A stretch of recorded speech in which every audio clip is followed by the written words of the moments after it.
After the fall of Corinth in 146 BCE, Roman conquest followed a grimly efficient pattern refined over generations of expansion. Cities were taken by siege or assault, populations declared property of the Roman state, and human beings sorted with the same administrative logic applied to land, treasure, and livestock. Military commanders operated within Senate-sanctioned norms that treated defeated populations as spoils to be distributed for political favor and economic gain. This was not chaos, but policy. Men of fighting age were often executed to prevent renewed resistance or sold into the most punishing forms of labor in mines, quarries, and large agricultural estates. Children were separated early, valued for their adaptability and long-term productivity, trained to forget their origins. Women were categorized by age, health, appearance, education, and perceived status. Noblewomen, especially those from cities with long cultural prestige like Corinth, were immediately recognized as high-value merchandise. Status could be read quickly. The quality of textiles, the dyes used, jewelry, accents, posture, and the testimony of household servants interrogated during the sack. Within hours, lives that had taken generations to build were reduced to brief notations on wax tablets. Cleomahig, a 31-year-old Greek aristocrat fluent in multiple languages and experienced in household and commercial management, was seized alongside her children and servants and then separated during the first sorting. Like tens of thousands of others across Roman history, she was sold by military authorities to a professional slave dealer, a mango, whose business was not capture but conversion. These dealers purchased human beings in bulk, transported them discreetly to prevent public disorder and competitive assessment, concealed them from rivals, and processed them for resale. Their facilities, documented through archaeology at sites such as Delos and through legal and literary sources, combined holding cells, bathing rooms, examination chambers, grooming areas, training spaces, and auction platforms arranged in deliberate sequences. These were not prisons, they were production lines.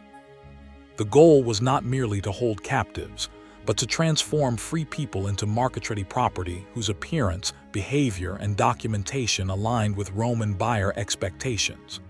By the time Cleo entered processing, she had already been subjected to deliberate deprivation of information, family contact, food, sleep, and autonomy, a preliminary phase that weakened resistance and heightened dependence.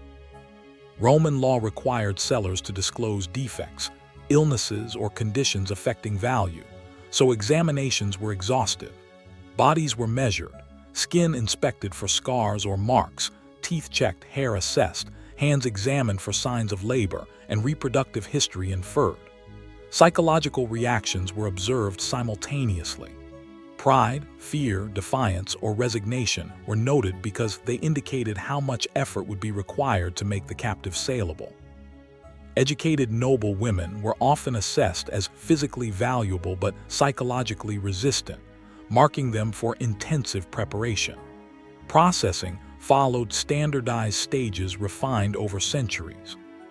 Physical preparation came first, bathing with water, oils, and abrasives to remove grime and symbolic traces of former life, grooming and hair removal according to Roman aesthetic norms, cosmetic application to enhance features under torchlight, and styling that replaced local fashions with Roman ones. These procedures were invasive by design. They asserted ownership over the body and erased visible signs of prior identity. Captives were then trained for display.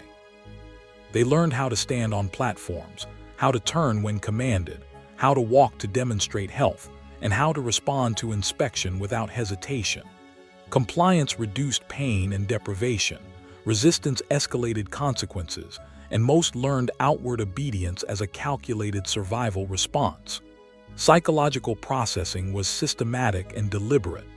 Isolation severed social bonds and prevented collective resistance. Identity denial erased names, titles, family roles, and religious positions, replacing them with numbers or generic labels.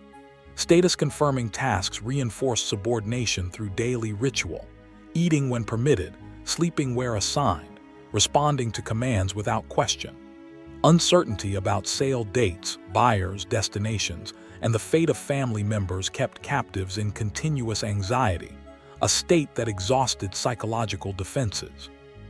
Witnessing the punishment of others communicated consequences without constant direct force. Roman sources describe these methods clinically because they were considered practical knowledge, not cruelty. The aim was to produce slaves who appeared compliant and manageable, reducing the cost of supervision for future owners and increasing sale prices. Other women's experiences reveal the range of outcomes produced by this system. Berenice of Carthage, captured during the city's annihilation, was separated from her young daughters during sorting and spent the rest of her life enslaved without learning their fate, a fate likely shared by most Carthaginian families dispersed across the Mediterranean. Theodora, a Macedonian priestess, endured targeted attacks on her religious identity, including forced renunciations and exposure to the destruction of her temple, because her value depended on demonstrating Roman dominance over local gods as well as people. Arsinoe of Pontus resisted openly, refusing to cooperate with preparation. The system escalated isolation, deprivation, and restraint until her resistance collapsed, and she died a few years later, her story preserved by Roman writers as a warning rather than a tragedy. Livia of Gaul, captured amid a market flooded by Caesar's conquests, received minimal processing because supply exceeded demand. Sold cheaply, she endured years of labor but eventually gained freedom when her owner's fortunes failed, surviving through adaptability and local networks rather than benevolence. Auctions of high-value captives were public performances embedded in civic life. Women stood on platforms wearing placards that listed origin, age, skills, literacy, and warranties. Buyers inspected bodies openly, questioned dealers, and competed in public bidding. High prices rewarded effective processing and reinforced the economic logic of conquest. Cleo was sold for a sum reflecting her education and administrative experience, and transported to Rome to serve in a household she had never chosen, never seeing her children again. Roman sources, legal texts regulating sales, literature describing markets, inscriptions recording ownership, archaeological remains of facilities, document this system with unsettling clarity. Dealers recorded their methods because they were business practices embedded in law and custom.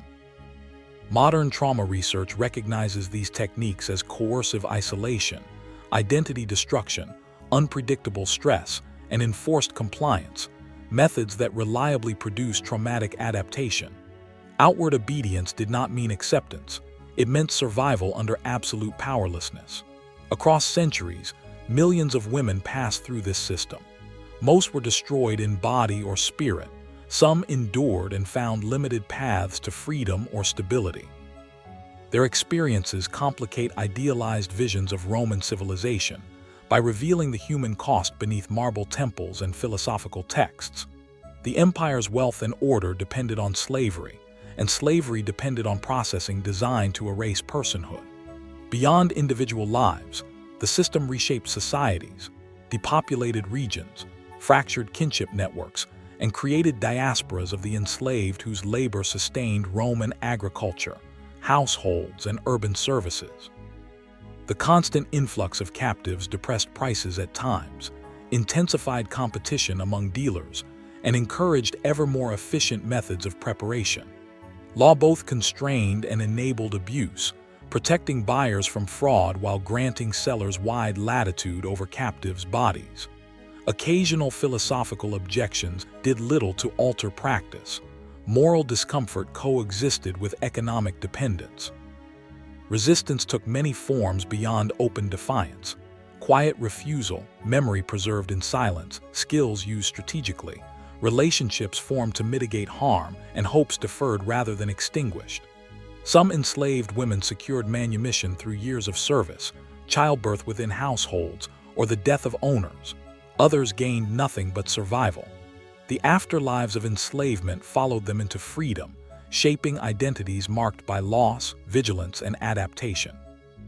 Remembering these women as people, with names, families, beliefs, and inner lives, restores what the system tried to remove. They were not commodities created by nature. They were human beings made into property by force, administration, and profit. Their stories deserve a place alongside accounts of conquest and governance, not as footnotes but as central evidence of how empire functioned.